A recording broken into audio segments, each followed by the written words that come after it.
नमस्कार, सरस्वती भंडार YouTube channel पर आपका स्वागत है। आज हम कक्षा 9 का अध्याय प्रथम चल रहा था संख्या पद्धति, तो उसको हम आगे बढ़ाते हैं और उसमें हम अध्याय 1.3 कर रहे हैं। 1.3 में बात कर रहे थे हम परिमेय और अपरिमेय संख्या की, कि परिमेय संख्याओं की क्या कंडीशन होती है और अपरिमेय संख्याओं की क्या कंडीशन होती है। तो उसके ऊपर हमारी जो 1.3 है वो उसी के ऊपर आधारित है, तो आप ध्यान से समझना। तो देखो, शुरू करते हैं हम। जैसे मान लो कि हमारे पास, मैंने आपको वैसे बता दिया है कि परिमेय संख्या कौन सी होती है और अपरिमेय संख्या कौन सी होती है। इनके बारे में अपन बात कर चुके हैं। अब इसके बारे में हम एक बात और करते हैं कि जैसे मान लो मैंने भाग दिया, 1 में भाग देते हैं हम 3 का। ध्यान से समझना आप इस बात को। तो देखो, भाग पहले टूट रहा है तो यहाँ दशमलव आएगा तो 10 हो जाएगा। 3 भाग दिया, 3 तिये 9, 10 में से 9 गए 1। दोबारा भाग टूट रहा है, 1 शून्य और हो जाएगा 10, तो 3 तिये 9। ठीक है, फिर 10 में 9 का भाग और 10 में से 9 घटाएंगे तो 1, फिर 10 हो गया, 3 तिये 9। ये ऐसे भाग चलता रहेगा। तो देखो, भाग देने पर एक तो हमें ये भागफल मिला। अब एक भाग और देखते हैं हम। तो हम एक भाग ले लेते हैं। जैसे मान लो हमने भाग लिया 7 में भाग देते हैं हम 8 का। तो देखो, संख्या छोटी है तो पहले दशमलव लगेगा, तो यहाँ कितना हो जाएगा 70। ठीक है, तो ये कितना हो जाएगा 8 8 64। 70 में से 64 गए 6, भाग फिर टूट गया तो एक दशमलव आने के बाद में दोबारा दशमलव नहीं आता है, तो ये कितना हो जाएगा 60। 8 7 कितना हो जाएगा 56। कितना बचेगा 4। फिर ये भाग टूट रहा है तो ये 0 कर दो, 8 पंजे 40। तो देखो, जब हमने इसमें भाग दिया तो ये चीज़ आई। जब हमने इसमें भाग दिया तो हमारे पास ये आया। देखो, ये रुक गया यहाँ पर भाग, ये जो भागफल आया ये रुक गया, इससे आगे भाग नहीं हो रहा। देखो, क्रॉस आ गया। इसमें क्या था कि जब हमने भाग दिया तो ये भाग चलता ही रहेगा, रुकेगा नहीं। और इसमें 3 3 3 की क्या हो रही है, बार बार पुनरावृत्ति हो रही है। एक भाग हम और लेते हैं। जैसे मान लो 1 में भाग दे रहे हम 7 का, तो देखो क्या आएगा। सबसे पहले संख्या छोटी है तो दशमलव लगेगा, तो ये हो जाएगा 10। तो 7 एकम यहाँ कर लेते हैं 0.1, 7 एकम 7। 10 में से 7 गए 3, 30 हो जाएगा। तो 4 बार भाग जाएगा, 7 चौक 28, 2 बचेगा 20 हो जाएगा, 7 दूनी 14, 6 हो जाएगा, तो ये हो जाएगा 60। तो ये कितना हो जाएगा 8 7 कितना हो जाएगा 56। फिर बचेगा 4, ये हो जाएगा 40, 7 पंजे 35। ठीक है, फिर 5 आएगा 50 हो जाएगा, तो 7 7 49, कितना बचा 1। अब यहाँ 1 बचा और यहाँ भी पहले कितना था 1 था, तो अब वापिस रिपीटेशन शुरू हो जाएगा। मतलब ये वाली संख्या दोबारा आ जाएगी, 1 4 2 8 5 7, इस तरीके से ये भी चलता रहेगा। तो तीनों का जो भागफल आया उनमें देखो क्या समानता है। देखो, ये भाग रुक गया, मतलब ये भाग शांत हो गया। ठीक है, टर्मिनेटिंग बोलते हैं इसको, शांत होना। ये भाग देखो रुका नहीं है, ये नॉन टर्मिनेटिंग है, ये मतलब अशांत है, रुक नहीं रहा है, ये अशांत। ठीक है, और ये भी नहीं रुक रहा है, चलता रहेगा, तो ये भी क्या हो गया अशांत। तो जब रुक जाए तो वो होता है शांत, जब ना रुके तो होता है अशांत, और ये भी क्या हो जाएगा अशांत हो जाएगा। अब इसमें देखो, इस दशमलव 3 3 3 3 डैश डैश को हम ऐसे लिख सकते हैं, 0.3 के ऊपर ये बार।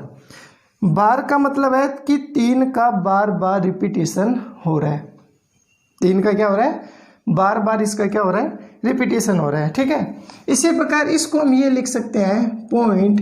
अब इसमें देखो कितने अंकों की पुनरावृत्ति हो रही है, इसमें इतने अंकों की पुनरावृत्ति हो रही है, तो इसके ऊपर पूरे के ऊपर बार लगा देंगे। इसका मतलब इतने अंकों की पुनरावृत्ति हो रही है, दोबारा फिर पुनरावृत्ति हो रही है। तो जब बार बार पुनरावृत्ति होती है ना, तो तो उसको बोलते हैं आवृत्ति, बार बार आना आवृत्ति। तो इसको क्या बोलेंगे, इसको बोलेंगे अशांत अनवसानी आवर्ती। ठीक है, आवर्ती का मतलब होता है बार बार आना। इसमें भी ये बार बार आ रही है, ये रिपीटेशन बार बार हो रहा है, तो इसको भी हम क्या बोलेंगे, इस टाइप को हम बोलेंगे अशांत अनवसानी। ठीक है, इसको बोलेंगे आवर्ती। आवर्ती का मतलब होता है बार बार आना। तो देखो परिमेय संख्या की क्या खासियत होती है कि परिमेय संख्याएं जितनी भी होती है वो या तो शांत होगी, उनका जब हम भाग देंगे, परिमेय संख्या कौन सी होती है, बटा वाली संख्या तो होती है, जैसे 5/3 है। तो कोई संख्या परिमेय कब होती है, तो कोई संख्या परिमेय तब होगी जब वो संख्या या तो शांत हो या अनवसानी आवर्ती हो। यदि शांत और इस टाइप में हो तो वो संख्या क्या कहलाएगी, परिमेय कहलाएगी। और यदि अनवसानी अनावर्ती हो, मतलब बार बार रिपीटेशन ना हो, तो वो संख्या क्या कहलाएगी, अपरिमेय संख्या कहलाएगी। जैसे मैं एक आपको उदाहरण देता हूँ, जैसे मान लो ये 10, 100, 1000, 10,000। अब इसमें देखो कुछ अंकों की पुनरावृत्ति हो रही है, बिल्कुल नहीं हो रही। देखो 10 है, फिर 100 हो गया, बार बार कोई अंक नहीं आ रहा। तो ये वाली कौन सा रूप बनता है, इसे बोलते हैं अनावर्ती रूप। मतलब बार बार नहीं आ रही है, मतलब बार बार आवर्ती नहीं हो रही, अनावर्ती हो रही है मतलब। तो इस कंडीशन में जो परिमेय संख्या होगी, जो P/Q रूप की जो संख्या होगी, वो संख्या कौन सी होगी, अपरिमेय संख्या होगी।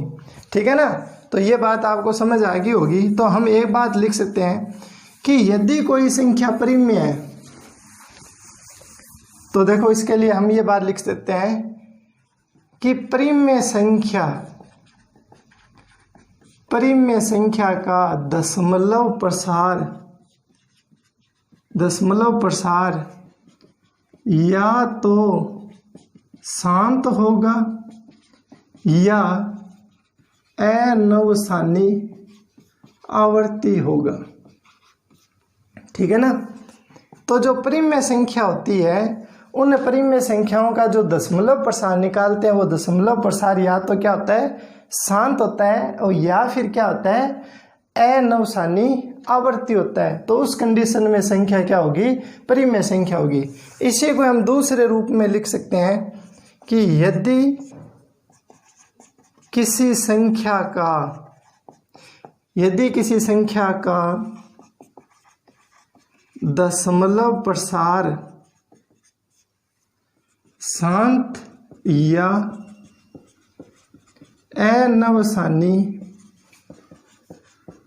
आवर्ती हो, तो मतलब यदि किसी संख्या का हम दशमलव प्रसार निकालें, वो यदि शांत हो या फिर अनवसानी आवर्ती हो, तो वह संख्या परिमेय संख्या होगी। वो संख्या क्या होगी, परिमेय संख्या होती है। मतलब दो बातें कह सकते हैं कि यदि परिमेय है तो प्रसार शांत होगा और या फिर अनवसानी आवर्ती होगा, और यदि किसी संख्या का प्रसार शांत या अनवसानी आवर्ती हो, तो वो संख्या क्या होगी, परिमेय संख्या होगी। ठीक है, बात समझ में आ गई होगी परिमेय संख्या की। अब बात करते हैं हम अपरिमेय संख्या। तो अपरिमेय संख्या का जो दशमलव प्रसार है वो क्या होता है, वो होता है अनवसानी अनावर्ती होता है। ठीक है, अनवसानी अनावर्ती होगा। और यदि किसी संख्या का दशमलव प्रसार अनवसानी अनावर्ती हो तो वह संख्या अपरिमेय संख्या होती है। इस बात को हमें ध्यान रखना है। दो बातें हमने की है। अब हम इसके ऊपर कुछ क्वेश्चन है। तो 1.3 जो हमारी अभ्यास है या अध्याय 1.3 है, उसमें जो पहला क्वेश्चन है उसमें हमें बताना है कि इनका दशमलव प्रसार किस टाइप का है। तो कई क्वेश्चन दे रखे हैं, तो हमें ये बताना है कि उनका दशमलव प्रसार शांत है या अनवसानी आवर्ती है या अनवसानी अनावर्ती है। ठीक है, तो उसके बारे में बात करते हैं। तो 1.3 का पहला क्वेश्चन है, आप किताब में देखो, हमें बस इसकी जांच करनी है, तो क्वेश्चन को लिखने की आवश्यकता नहीं है। पहला क्वेश्चन हमारा 36/100। अब मैंने आपको बताया है कि 36 के बटे में, यदि बटे में किसी के 10 हो या 100 हो या 1000 हो तो भाग देने की हमें आवश्यकता नहीं होती। हर में जितने शून्य हैं ऊपर उतने अंक छोड़कर दशमलव लगा दो, तो यह हो जाएगा 0.36। अब देखो ये प्रसार रुक गया ना इसका, तो हम ये कहेंगे कि यह शांत प्रकार का, या ऐसे कहेंगे कि दशमलव प्रसार शांत है। मतलब ये रुक गया, इसका मतलब ये दशमलव प्रसार क्या है, शांत है। इसका मतलब ये वाली संख्या क्या है, परिमेय संख्या है। इसी का एक सेकंड क्वेश्चन और है 1/11। अब 1/11 में हम इधर भाग करके देखते हैं। देखो 1 में 11 का भाग देते हैं, तो देखो भाग तो टूट रहा है, तो यहाँ पॉइंट लगेगा तो ये कितना हो जाएगा, 10 हो जाएगा। अभी भी भाग टूट रहा है तो एक शून्य और लगाएंगे तो इधर भी एक शून्य आ जाएगी, ठीक है ना। अब 11 9 कितना होता है 99, फिर कितना आएगा 1, फिर दोबारा 10, ठीक है। दोबारा भाग टूट रहा है तो हम दोबारा इसमें क्या करेंगे, एक शून्य और लगा देंगे। तो ये हमारे पास अब कितना हो गया, ये हो गया हमारे पास 100। तो इसमें पुनः यहाँ 0 और आ जाएगा, फिर दोबारा 11 9 99, फिर 1 बचा, फिर भाग टूट गया तो ये 10। एक शून्य तो फ्री होता है, हम लगा सकते हैं, लेकिन दूसरी शून्य लगानी है तो यहाँ 0 और लगेगा, ठीक है ना। तो यहाँ 0 और लग जाएगा, ठीक है ना। फिर दोबारा 11 9 99, तो ये इस तरीके से चलता ही रहेगा भाग। तो देखो क्या चीज़ प्राप्त हुई आपको, ये प्राप्त हुई 0 9 0 9 0 9। इसका मतलब हम ये लिख सकते हैं कि 0 9 की पुनरावृत्ति हो रही है, देखो यहाँ, तो हम इसको लिख सकते हैं 0 9 के ऊपर 12। तो इसका दशमलव प्रसार किस टाइप का हो गया, तो हम ये लिखेंगे कि 1/11 का जो दशमलव प्रसार है वो देखो रुक नहीं रहा, मतलब शांत नहीं है, अशांत है, तो इसको हम बोलेंगे अनवसानी। अब देखो बार बार पुनरावृत्ति हो रही है ना, 0 9 0 9 0 9 0 9 इस तरीके से आएगा, तो हम ये कहेंगे कि ये अनवसानी आवर्ती प्रकार का है, का दशमलव प्रसार ये है। इस आवर्ती के स्थान पर हम पुनरावर्ती भी लिख सकते हैं, एक ही बात है। पुनरावर्ती का मतलब क्या होता है, बार बार आना, और आवर्ती का मतलब भी क्या है, बार बार आना, ठीक है। तो इन दोनों में से कोई सा भी लिख सकते हैं। इसी का थर्ड क्वेश्चन है 4 सही 1/8। तो 4 सही 1/8 को पहले आप साधारण भिन्न के रूप में लिखो। तो साधारण भिन्न के रूप में लिखने का क्या तरीका है कि 8 को 4 से गुणा करते हैं, तो 8 चौक 32, 32 और 1 हो गया 33/8। 33 में 8 का भाग दे के देखो, तो 8 चौक 32, 1 भाग टूट गया, यहाँ दशमलव ये शून्य, 8 एकम 8, फिर आएगा 2 0। एक शून्य तो फ्री होती है, लगा सकते हैं, दूसरी शून्य चाहिए होती है तो यहाँ पे 0 भी में लगाना पड़ता है। तो 8 दूनी हो जाएगा 16, 20 में से 16 गए 4, फिर भाग टूट गया, ठीक है। तो ये हो जाएगा 40, 8 पंजे 40, ठीक है। तो हम ये आ जाएगा हमारे पास 4.125। तो देखो भाग इसका क्या हुआ, खत्म हो गया ना, जो भागफल आया उसमें आगे देखो चल नहीं रहा, भाग खत्म है। तो हम इसे लिखेंगे कि 4 सही 1/8 का जो दशमलव प्रसार है वो किस टाइप का है, शांत है।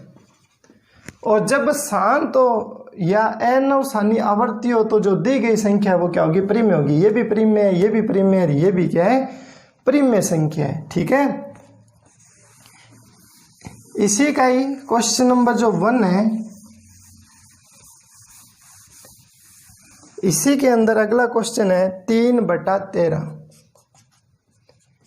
ये जो क्वेश्चन है ये हमारे रीट जो एग्जाम होता है उसकी दृष्टि से भी बहुत ही इंपॉर्टेंट क्वेश्चन है। डायरेक्ट क्वेश्चन आता है कि बताओ दी गई संख्या परिमेय या अपरिमेय, तो हम इस प्लेटफॉर्म पर इसको डिटेल से पढ़ सकते हैं, ठीक है। तो जो रीट की तैयारी कर रहे हैं वो भी इसको ध्यान से आप इसको पढ़ें। तो 3/13 है, तो इसको हम कैसे सरल करेंगे? तो 3 में आप 13 का क्या करो, भाग दो। तो भाग टूट रहे हैं, तो यहाँ पॉइंट आएगा, तो ये हो जाएगा 30। तो भाग कितनी बार जाएगा? 2 बार। 13 दूना 26। 30 में से 26 गए, कितने बचेंगे? 4। 40 हो गया। तो 13 3 कितना होता है? 39। ठीक है, 40 में से 39 घटाओगे तो 1, भाग टूट गया, तो ये हो जाएगा 10। अब फिर भाग टूट रहा है, तो यहाँ 1 0 लगाने के लिए हमें यहाँ भी क्या होगी? 1 0 लगानी पड़ेगी। अब 13 को क्या करो, आप गुणा करके देखो। तो 13 5 कितने होते हैं? तो 13 5 होते हैं 85, नहीं 13 5 जो होते हैं 65, और 7 लेके चलें तो देखो कितना आता है? 7 3 21, 7 और 2 कितने हो गए? 9। तो 13 7 कितने हो जाएंगे? 91। ठीक है, तो ये 7 बार जाएगा, तो यहाँ कितना बचेगा आपके पास? 9। तो ये कितना हो जाएगा? 90। इस बार 6 पे चला जाएगा, तो कितना आएगा? 6 3 18, 6 और 1 7, 13 6 78। 90 में से 78 जाएंगे तो कितना बचेगा? 12। तो ये हो जाएगा आपके पास 120।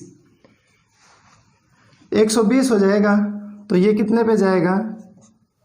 13 निम्मा 117, तो ये हो जाएगा 117।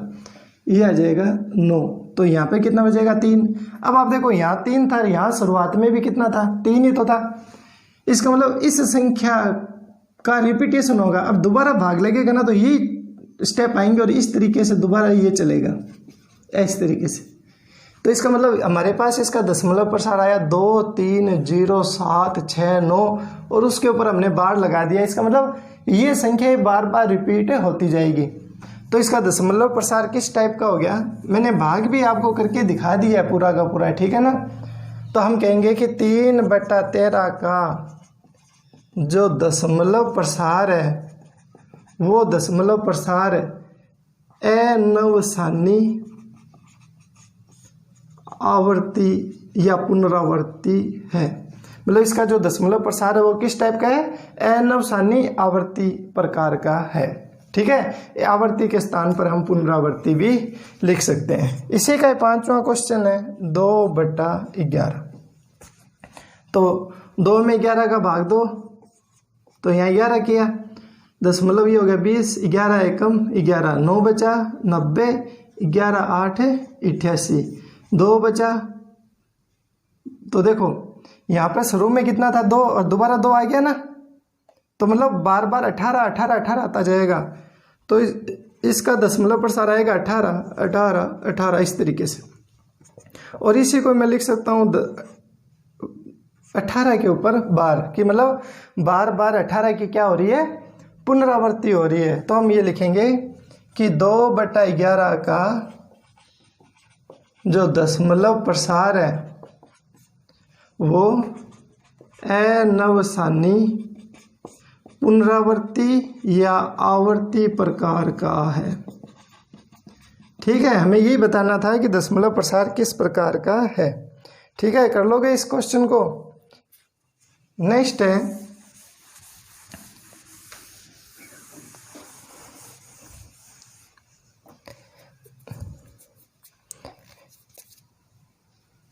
इसके बाद में बात करते हैं हम।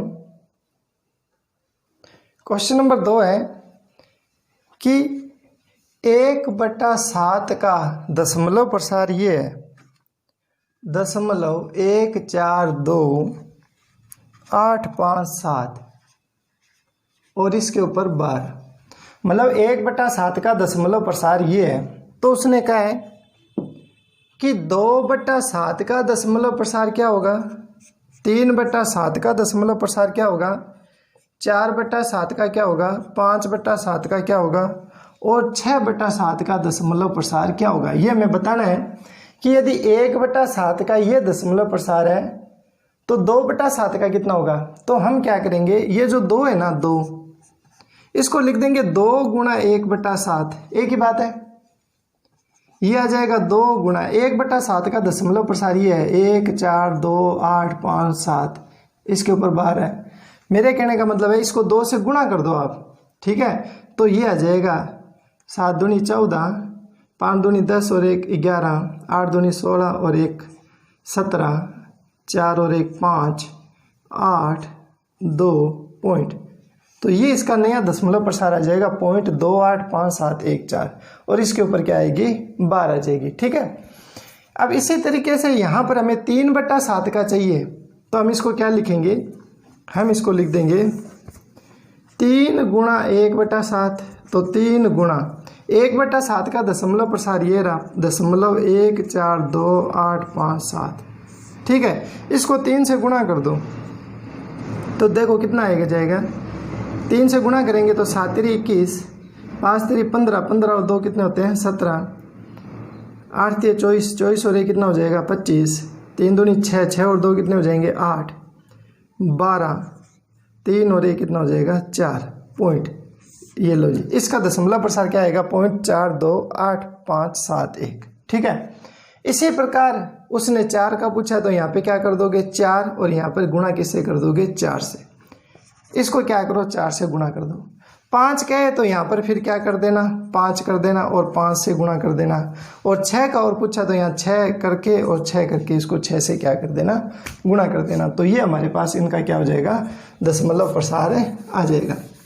इसके बाद में क्वेश्चन नंबर 3 है, बहुत ही इंपॉर्टेंट क्वेश्चन है हमारी परीक्षा की दृष्टि से। ये हमारी अर्धवार्षिक परीक्षा में भी प्रश्न पूछा जाएगा और वार्षिक परीक्षा में पूछा जाएगा। ये क्वेश्चन हमारा इंपॉर्टेंट है। क्वेश्चन नंबर 3 है 1.3 का, हमें दिया हुआ है कि 0.3 के ऊपर बार बना रखी है, ठीक है। 0.6 के ऊपर बार बना रखी है इस तरीके से। अब वो कहता है कि इसको P/Q रूप में व्यक्त करो। किस रूप में व्यक्त करना है P/Q रूप में इसको व्यक्त करना है। तो देखो जो हमें संख्या दी है ना तो उसको हम पहले मान लेंगे, माना x बराबर में 0.6, ऊपर बार था, बार यदि हटाएंगे तो ये इस तरीके से नहीं आएगा क्या 6 6 6 6। इसको आप दे देना समीकरण नंबर 1। अब देखो कि पॉइंट दशमलव के पश्चात कितने अंकों की पुनरावृत्ति हो रही है, 1 अंक की पुनरावृत्ति हो रही है। जब 1 अंक की पुनरावृत्ति हो रही हो ना तो तुम्हें 10 से गुणा करना है। इस समीकरण को आप 10 से गुणा कर दो तो समीकरण 1 को 10 से गुणा करने पर, तो इसको 10 से गुणा करेंगे तो ये हो जाएगा 10x। इसको 10 से गुणा करेंगे ना तो देखो 5.67 है, इसको 10 से गुणा करते हैं तो 1 शून्य यहाँ आ जाती है, ये 1 पॉइंट इधर खिसक जाता है ना, तो ये 1 पॉइंट क्या होगा इधर खिसक जाएगा। तो 10 को गुणा कर देंगे 0.666 तो 10x बराबर में ये गुणा करेंगे ना, ये पॉइंट यहाँ खिसक जाएगा तो ये हो जाएगा 6.6666 ये हो जाएगी समीकरण नंबर 2। इसके पश्चात हमें क्या करना है 2 में से 1 को घटाना है। तो हम लिखेंगे समीकरण 2 में से 1 घटाने पर। तो देखो LHS में से LHS घटेगा तो 10x में से घटेगा x, 10x में से क्या घटेगा x, और इसमें से ये घटेगा मतलब 6.6666 डैश डैश डैश में से माइनस होगा 0.6666 . अब देखो ये इसको घटा के इधर देखते हैं साइड में, देखो 6.6666 चलता रहेगा 0.666 घटाना है। देखो 6 में से 6 गए 0, आगे जितने भी है वो सारे के सारे 6 होते हैं तो सारे के सारे ये 0 0 हो जाएगा तो इधर 0 0 ही आएगा, और 6 में से 0 गया तो कितना बचेगा 6। इसका मतलब पॉइंट के बाद में 0 लिखने की आवश्यकता नहीं है तो कितना बचेगा 6 बचेगा। तो ये हमारे पास बचा 6, और 10x में से 1x घटेगा तो कितना बचेगा 9x बचेगा। तो x का मान कितना हो जाएगा 6/9। अब देखो 3 का भाग इसमें जाता है 2 बार, इसमें 3 का भाग जाता है 3 बार, तो हमारे पास उत्तर कितना आ गया 2/3। इसका मतलब है कि ये जो 0.6 है, ये जो 666 है, इसको हम परिमेय रूप में ये लिख सकते हैं 2/3 के रूप में। अच्छा अब ये हमारा उत्तर सही है या नहीं तो हम इसकी जांच करते हैं।